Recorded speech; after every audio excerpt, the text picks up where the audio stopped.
Boom.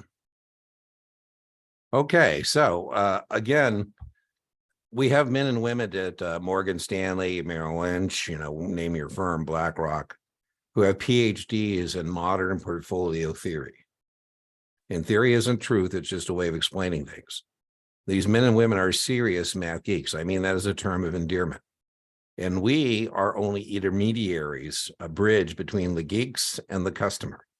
We're not doing any of this. If I were your branch manager and I ask you what you're doing and you're doing some of this stuff, I'd say, I think I should U5 you right now because you're supposed to be finding customers.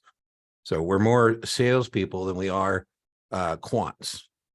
And so capital asset pricing model says what we're trying to determine is the required rate of return. Now, sometimes what they'll say on the test is expected rate of return. So I'd be prepared to see that expressed as either the required rate of return or the expected rate of return. Now, it's all built on the premise that people must be compensated for time value, how long they're going to be at risk. And then why play if you can't beat the risk-free rate of return? So if you say, Dean, what's your goal as my investment professional? I said, my goal is to do 1% under the risk-free rate of return. And you say, and you want me to pay you 1% for that? So that's a benchmark. Now, our first test question, the risk-free rate of return is whatever you choose to use to do the math. So be a little careful just a little bit. Some people use T-bills as the risk-free rate of return. I have real estate professionals who like to use 10-year treasury notes as the risk-free rate of return. It's basically, do you recognize inputs and outputs, not can you do the math? But there is a general understanding that nobody's going to hazard their capital if they don't have to. If I can get, 6% in a 10-year treasury note, why would I buy something that doesn't do at least that? So very testable know the idea of systematic risk, the risk in the system, the tendency of securities prices to move together. I kind of think of it when bad things happen to good stocks. I don't know, what stock you have, but if the market drops 20% today, your stock or your fund probably dropped as well. Now, the biggest component of what makes this testable is this idea of beta. Beta is a measurement of an investment volatility as compared to the market as a whole. And what is the index, very testable, that we use as a stand-in for the market as a whole? S&P. Right on, the S&P 500. So that is testable to know that is used in this thing about beta. And what we're going to do, and this is very testable, is to compare the beta to the market return. So again, I'm oversimplifying, which is my job, and I'm showing you how it's tested. And then I'm going to show you the Math Geek formula. But basically, let's say that I tell you the market returned 10%. And we're looking at a investment, and the investment has a beta of 1.5. And that means that this investment is 1.5 times more volatile than the market as a whole. And so what I would do on the test, what if our expected or required rate of return is, we would take the 10%, we would times it by 1.5, and our expected or required rate of return would be 15%. Now, again, pretty testable here. There is this idea that we might do better than that, or we might do worse than that. So let's say our expected or required rate of return is 15%, and we got 18%.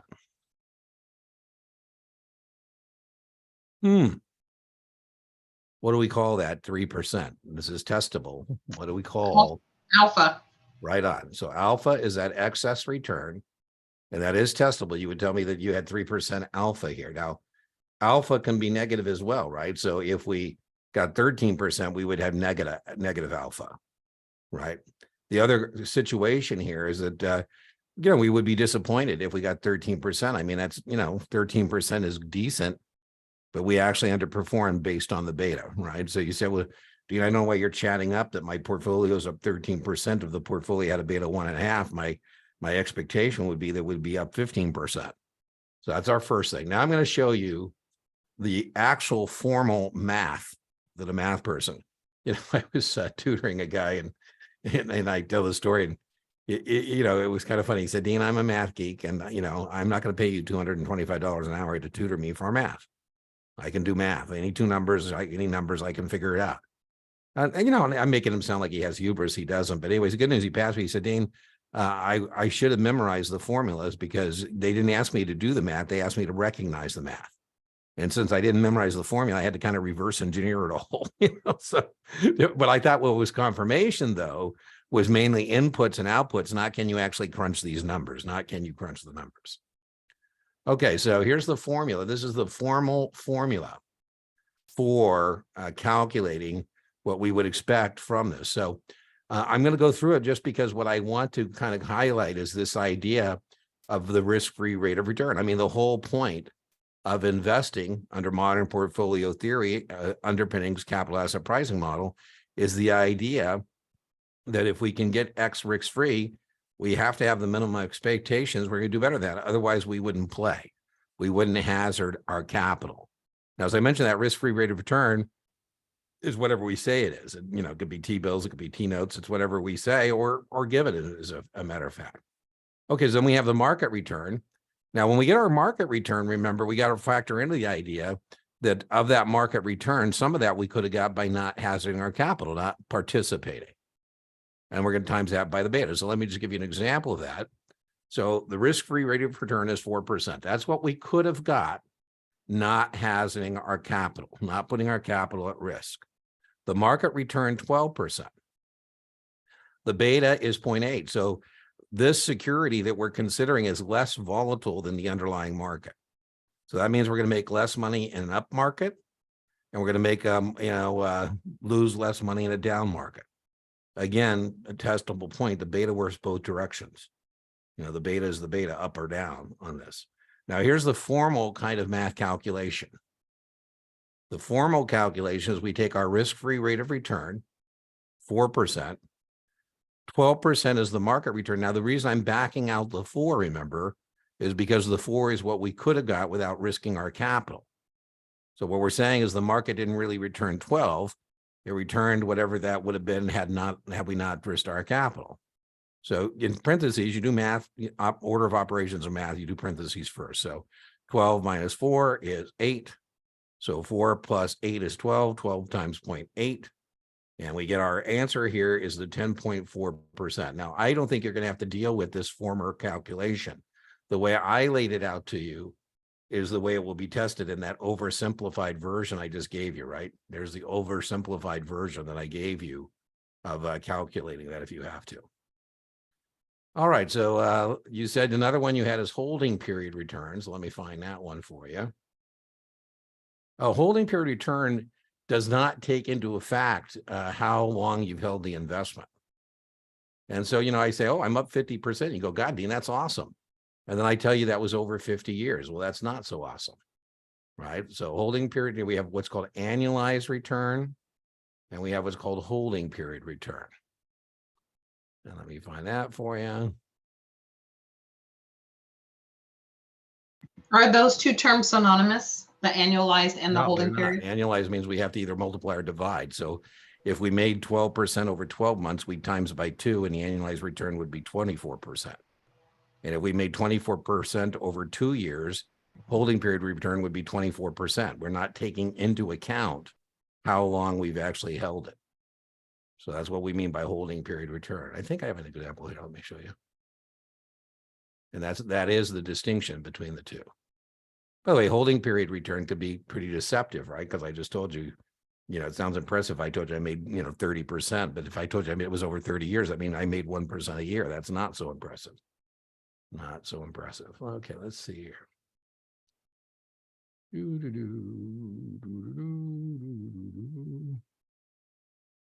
With options. Here we go, return measurements. Boom. Okay, can you see my slide? Yes. So here's the definition of this, Erica. I don't even think I hit the record button. Did I hit the record button? You did. Oh, okay.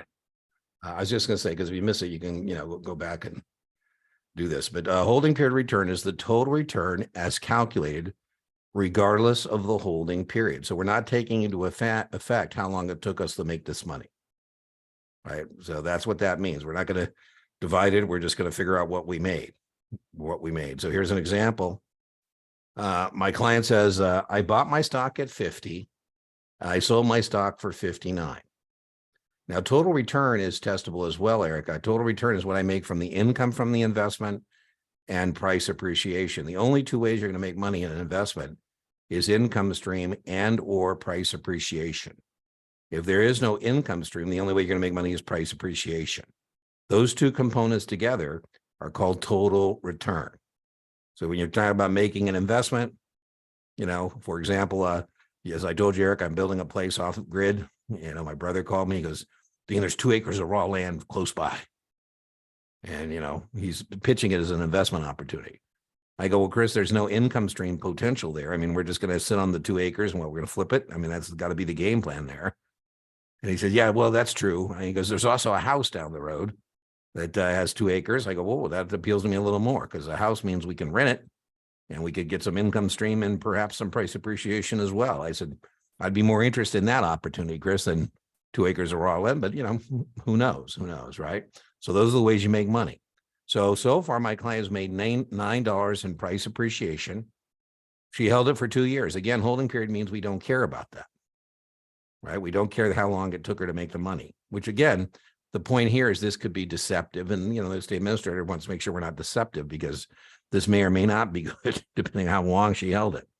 Now, she also received a 25% quarterly dividend. And so that means she received another $2. How did I get that $2? I just said she made another $2 in income stream. So how did Dean get $2 when it says it's 25 cents?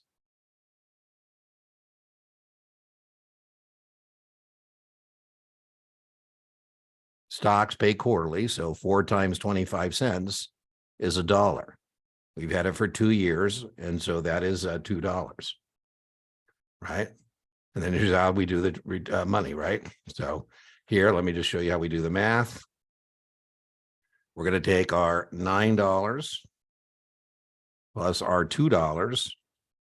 And so we made $11. And to make that $11, we spent 50. So we're going to take 11, divide by 50, and we'd find out the total return, or excuse me, the annual holding period return is 22%. Not bad. Not bad. How do you know if that's good or bad, or that doesn't matter? Oh, I'm just being cartoonish. I'm just, talking about that. There's no question about it. There's no judgment question about is that good or bad, Okay. That's just Dean talking as the old broker I was. Oh, that's not bad, oh, that's bad, so you're just, that's the great thing about math. There is no judgment required, right? You're just going to do the math. All right. So that was holding period return. Internal rate of return, again, I'm not going to make you crunch that. But I am going to ask you to have a general understanding of that. So let me see if I can find that for you.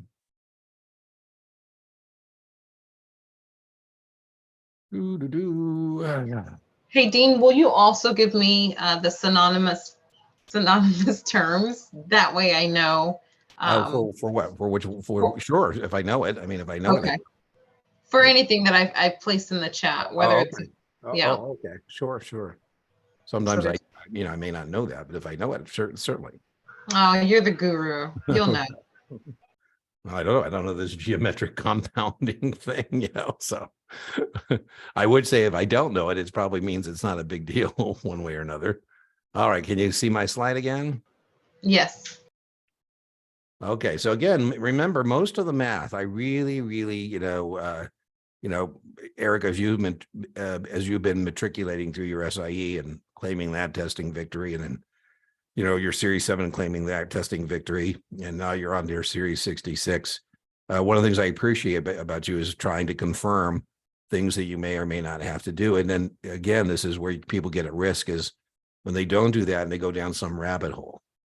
And so I just had somebody just send me an email, about 66 of the math. And, I'm trying to get more aggressive with people that you could make this up elsewhere on the exam and not do that. Is this stuff there? Yes. But if You tell me you missed the 66 or the 65 rating NASA exam because of quantitative analysis. I'm saying, I don't really think so.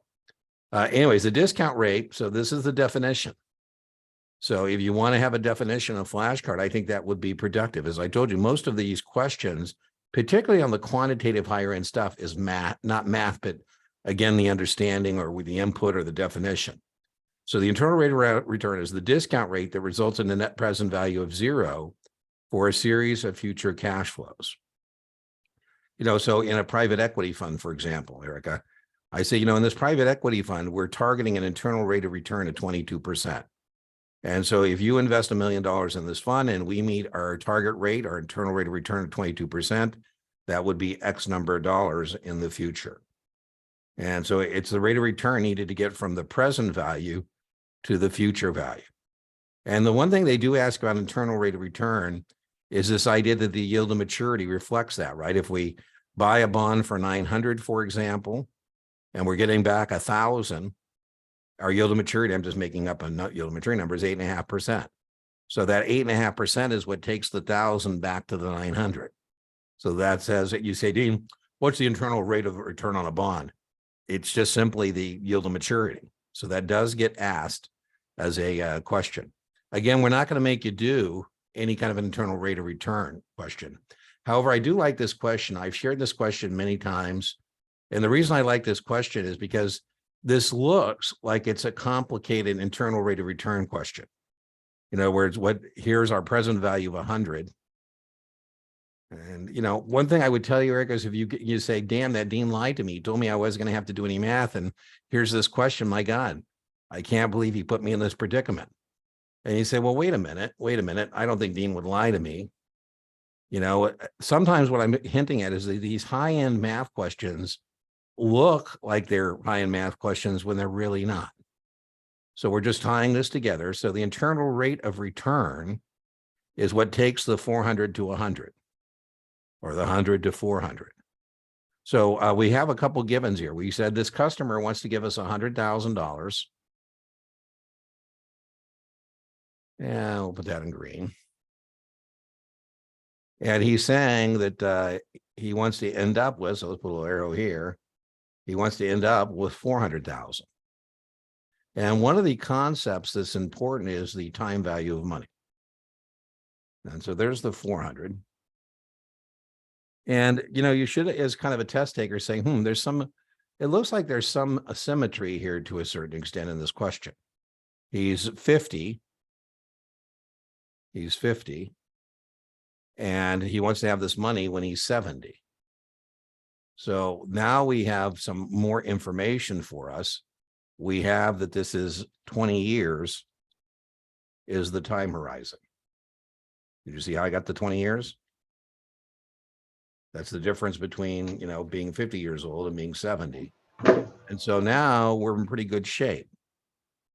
And one thing I can do now is say, okay, well, it looks like if he's going to have 100 and go to 400, his halfway on his financial journey, his halfway point would be 10 years is the halfway point in terms of time. And in terms of money, that would be 200,000 if we're going to stay on course. By the way, that is a question. Like if we get more than when we get this number, if we get more than that, we get there sooner. And if we get less than this, we get there later, right? In terms of our financial destination. Okay. Sorry, Dean, where are we getting the 200 from? I don't see that. Well, 200, we're saying that if we're going from 100 to 400 and 10 years is the halfway point. So halfway between that would mean I need to double my money. So this is where we got to recognize the rule of 72. So if you don't understand the rule of 72, you might not have recognized that. So what I'm recognizing is that if I'm going to go from 100 to 400, I need to double this money twice. I had to recognize that. If I don't recognize that I'm doubling the money twice, right? We're saying if I can double this money from 100 to 200 and then double the 200 again, that would get me to my financial destination. So that's how we're getting that. That's just recognition on our part of this. Now, remember, this is called the rule of 72. Now, do you remember what the rule of 72 says? The I rule of know that 70. Yep, go ahead. I'm sorry. you divide by the number of years it So takes, right? so that's why that 10 years is important, right? Mm-hmm. You're absolutely right. If we take 72, the rule of 72 says that if we take 72 and we divide by the number of years, it will tell us what rate of return we need to double our money.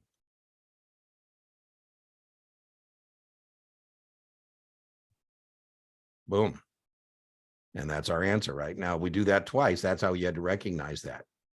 By the way, the 7.2%, Erica, is the internal rate of return that would be necessary, right? It's just, the fancy language for that. Okay, so what else is on your list? Duration. Duration is very simple. Remember your teeter-totter? Yes. It's the teeter-totter thing. So do you remember from your Series 7? Hopefully you didn't do the data dump and just forget everything. Hopefully you didn't do that. But on your Series 7, remember, you had a teeter-totter, and you remember which bonds are the most volatile? Long and low. You got it. So now math geeks hate the teeter-totter. I can't tell you how many bond professionals go off on me when I bring up the teeter-totter on the whiteboard. They go, Dean, that's not a linear relationship. That is way too simplified. They say, you're misrepresenting duration. Erica, you would answer no differently than you did on your Series 7, but that concept now is called duration. So duration is simply the volatility of a bond. And that volatility is not linear. Who cares? I mean, just telling you the math term. It's called convexity. It's not testable. You would just answer the same way you would have on your 7. You're going to go through the answer set. They're going to say, which bond has the highest duration? And you just nailed it, long and low, right? The bond that has the longest term to maturity and the lowest coupon has the highest duration. And remember, that's a function of risk. That is a function of risk, right? So that means you're going to have more interest rate risk in that bond. So Dean, let me ask you this then, because I have some questions where it says if interest rates were to either rise or fall, which one would be subject to the greatest duration or something along those lines? That's volatility. That's volatility. So yeah, just clip it and send it to me. It's just it's a disguised volatility question. Now, when people miss it, sometimes I'll just warn you, Erica, sometimes on the backside of the question. So you ask long and low, and then it said what has the lowest duration. Right. Yeah, that's what happens. And I end up missing. That would be the opposite. So I call that RTFQ right now. Good news for you. I don't know, Cynthia, if you two are using past perfect, but oh my God, they torment people. So yeah. There's a lot more gotcha. Kaplan has gotcha questions too, but they're not as frequent as past perfect gotcha question. A gotcha question is where, Eric, I think it damages your psyche because gotcha questions are so you thought you know it. Ha! Yeah.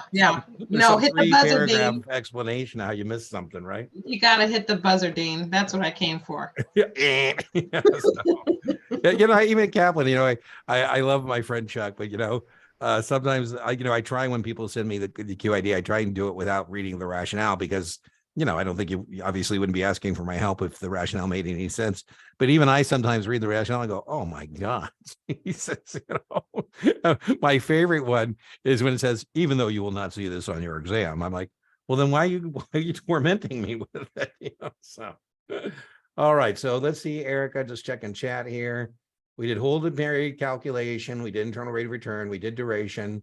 I told you how the test question on capital asset pricing model, that should be kind of a trigger or pivot word for you that what's coming next is some kind of discussion about beta and alpha and expected or required rate of return. It's one question. I just did a practice exam today with a guy. Oh my God, so impressive. He was operating from abundance. And I told him in his case, maybe he could, just on someone wants to guess B and assign it to the universe and, make it up elsewhere. Now, if we're operating from scarcity, that means even though I told you it's one question, you don't want to be in the position where a question is the difference between making your mark or not. And then I have no clue what geometric compounding is. So if you find that, just send it to me. I don't have a question, but it does say geometric return takes compounding into account. Oh, well, I can't. I've never had anybody on debrief. I've been doing this decades and has told tens of thousands of people. Nobody has ever told me they've heard that term on any exam. So, okay, it says I don't need to compute it. Well, but thank you so much. Right, but I must know the average rate of return takes compounding into effect. Well, simple. Well, I think let me phrase it this way.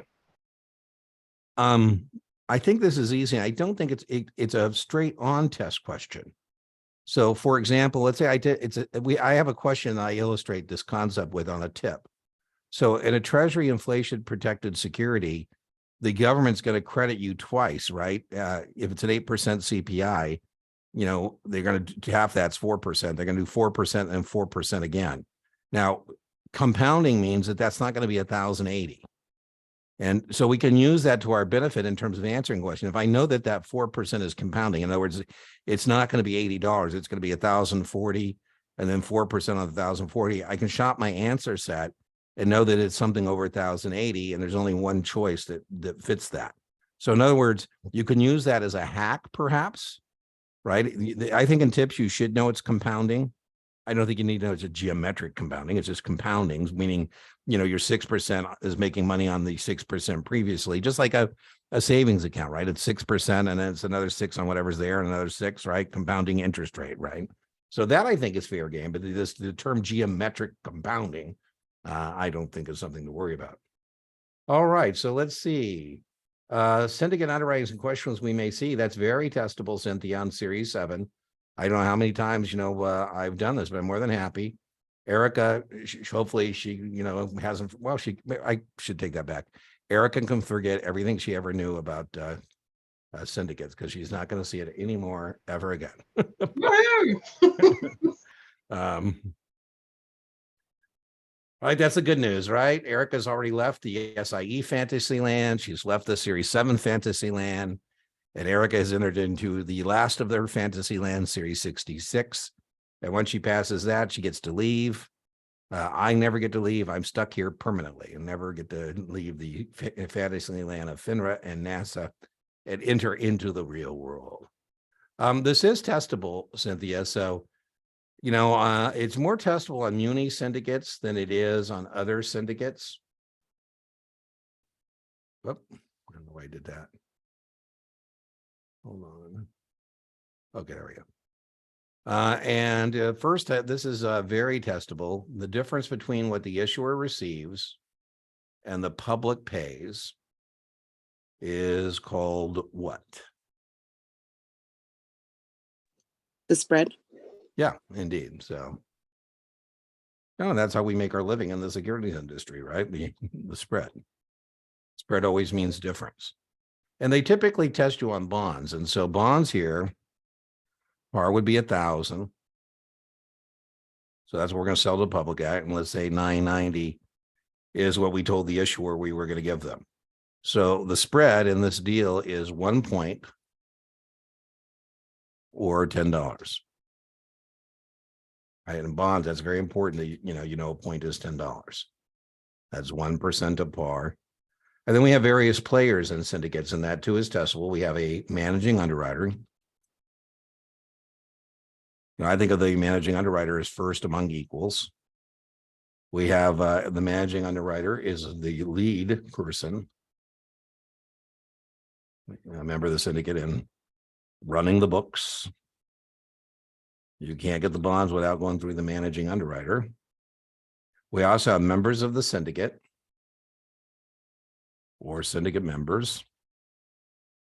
These are the participants of the syndicate, and they too are testable. And we have selling group members. And so let's just say I am BAML, I'm Bank of America Merrill Lynch, and I have the lead. I'm the one who actually won this underwriting. You can't get the bonds without going through me. Right. So, and I tell my syndicate members that they can take down bonds. They can take down bonds for $991.25. And so that means I'm going to make an eighth on every bond sold. Now, remember, that's important because you do need to know that our fractions are involved in corporates and muni bonds. And if you need to turn that into dollars, you can take your calculator and take 1 divided by 8. And then you would times it by a bond point, because that's what we're talking about. We're talking about an eighth of the bond. So I'm just showing you how to do it. I'm going to take my calculator. 1 divided by 8 times 10. And I get $1.25. So that's how I did that. And that is called the management fee. And the other thing you get tested on is the components of the spread. Put that over here. And the management fee test question is typically the smallest individual component of the spread. And they say on the test, the smallest individual component of the spread, and you would say the management fee. So it doesn't matter in my example, I'm Bank of America, Merrill Lynch. It doesn't matter who sells the bonds. Every bond sold, I'm making an eighth. Now, on some of these bonds, I'm going to sell them myself through my own distribution network. So the only person that can make all the components of the spread is the manager.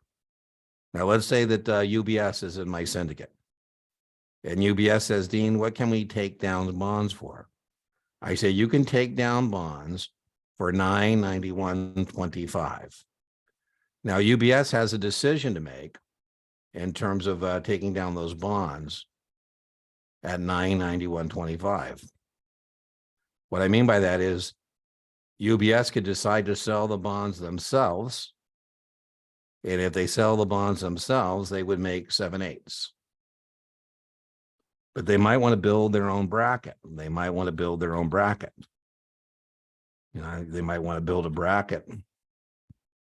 Again, I'm turning that into money. And the way I'm going to do that, I'm going to take 7, divide by 8.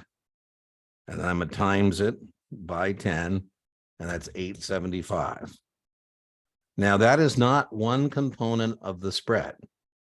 That is not one component of the spread. That is two components of the spread. You know what that's called, Cynthia, in pre-study? It's called the total takedown. And it is testable to know these components of the spread. So let's put that over here. And the total takedown is the largest component of the spread. The largest component of the spread. Now be careful, it's not one component, it's actually two. So what UBS might want to do is might want to build its own bracket. And so UBS might call Fidelity. Fidelity has all kinds of retail customers who might like muni bonds. You know, Fidelity is in the underwriting business, but they certainly have a huge retail distribution network. And so UBS call Fidelity and say, hey, would you like to join my selling group? You're not a member of the syndicate in this example. Fidelity is not a member of the syndicate. They're a member of the selling group. And Fidelity says, yeah, what can we have bonds for? And UBS says to Fidelity, you can have bonds for $9.95. You can have bonds for $9.95.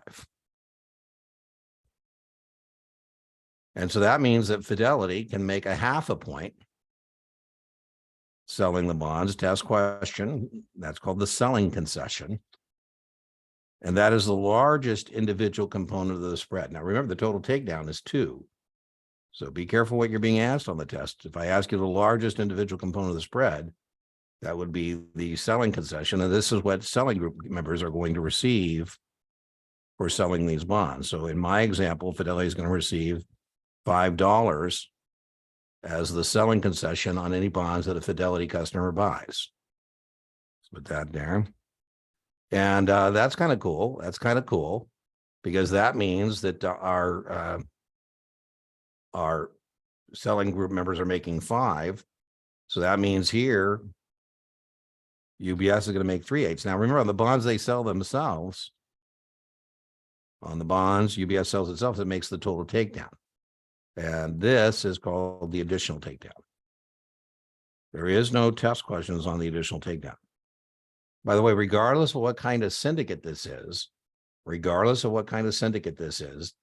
testable. Selling group members are never liable for unsold securities. So that's important, right? So Fidelity, if this thing blows up and UBS tells me at Merrill, well, Fidelity didn't get it done. And I said, well, it sounds like a personal problem. You know, that's your problem for putting them in your selling group. Okay, so the other thing, let's say that Fidelity says that they're going to sell $5 million worth of bonds. So a selling group member, in this hypothetical that we're working, sells $5 million worth of bonds. And then what they ask on the test sometimes is, what was the firm's compensation? So based on this hypothetical thing, so how are we going to approach that? Well, there's a lot of ways. There's a lot of different ways to do things, Cynthia. I think what I would do is figure out how many bonds there are here. So I'm going to take my 5 million and I'm going to divide it by 1,000. Why am I dividing by 1,000? Because that's par, right? That would tell me how many bonds there are. So 5 million divided by 1,000. That's 5,000 bonds. So what I did here is I took the 5 million, I divided by par, and I found out there were 5,000 bonds. Now I'm back in business because I now know that we sold 5,000 bonds. And what does a selling group member make when they sell bonds, these bonds? What does the selling group make for selling bonds? $5. Yeah, so we would simply now multiply that by the $5. And you would tell me on the exam that the selling group member made 25,000 bucks. Very much a test question. All right, so let's review. Let's just go all the way back. We'll just review it real quick here. And this is testable, right? Unlike what I told Erica, don't worry about it. I didn't say that when you asked this. I said this is testable. So the difference between what the issuer receives and the investor pays is called the spread. And we're talking about the components of the spread. That's very testable. There are 3 components to the spread. And we're talking about the participants in the underwriting. And there are 3 participants: the manager, syndicate members, and selling group members, both of which are testable. The components of the spread and the participants are both testable, right? So here we said the spread is at $10. We said the manager has the exclusive contract with the issuer. You can't get these bonds without coming through the managing underwriter. It's kind of like network marketing, if you will, right? So I'm BAML. I'm the one who has the bonds. And I say, as a syndicate member, I'll let you take down bonds for $991.25. And that means I'm going to make a quarter, or excuse me, an eighth on every bond sold. And that is typically, test question, the smallest individual component of the spread. We said there's 3. The total takedown, we said, is not an individual component of the spread. So if you're a syndicate member and you sell the bonds yourself, you'd make 7/8.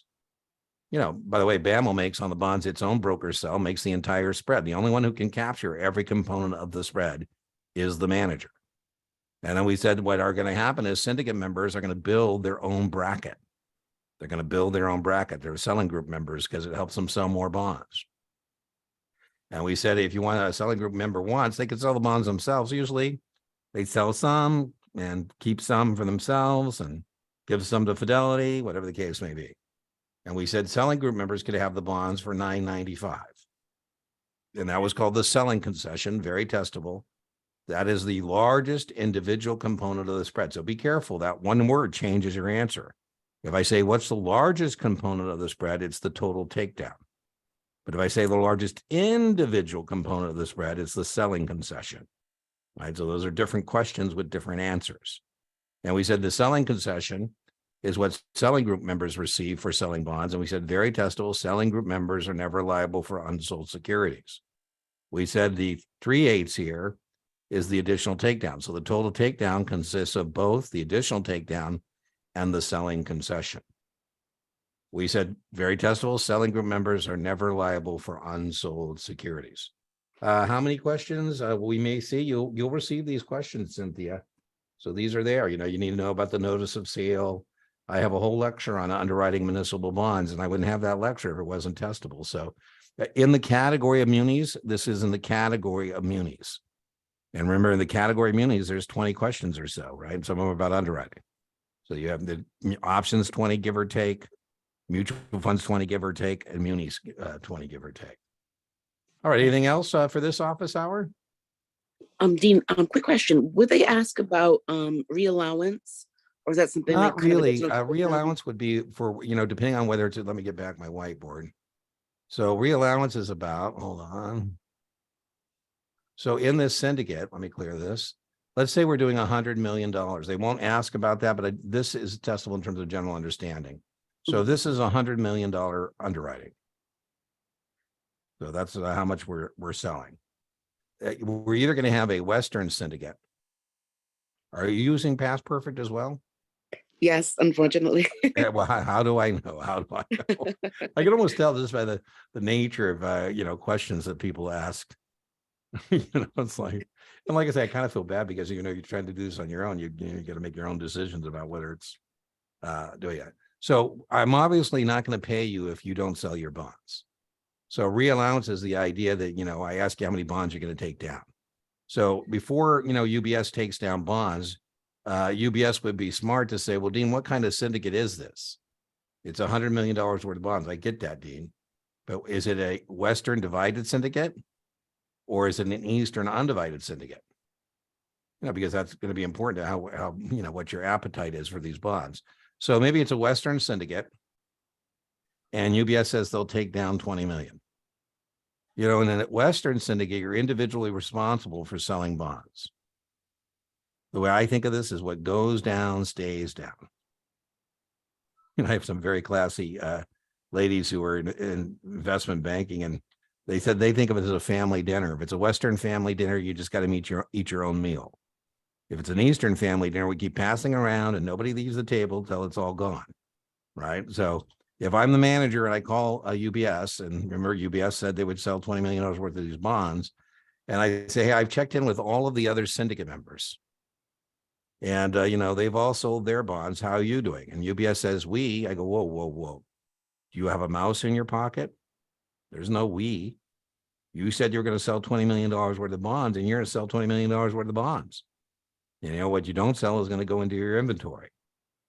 Now in this example, if it's Eastern, you're liable based on percentage participation.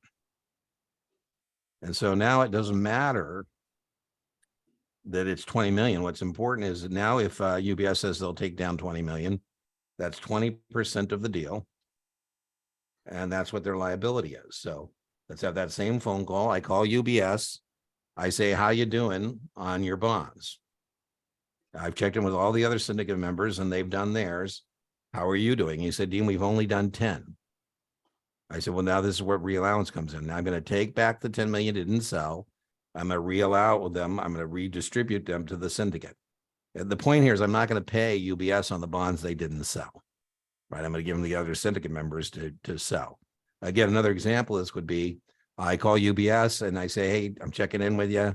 How you doing on your 20, your bonds? You say, Dean, we said we do 20, we did 20, we're done. I go, well, unfortunately not. The reason I'm calling you, I'm doing reallowance. Uh-oh.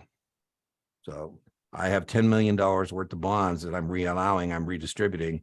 So what, in this case, would UBS's hit be? Well, 20% of the 10, 2 million, right? So that's the idea of bringing this back up to the top and redistributing. Okay. All right. Anything else? Are you joining us this evening as well? I am. I'll be here this Yeah. evening as well. So. Okay. So I'll see you in a little bit. We're going to be doing that. And I think I said did you buy the first 2 classes? I think you did.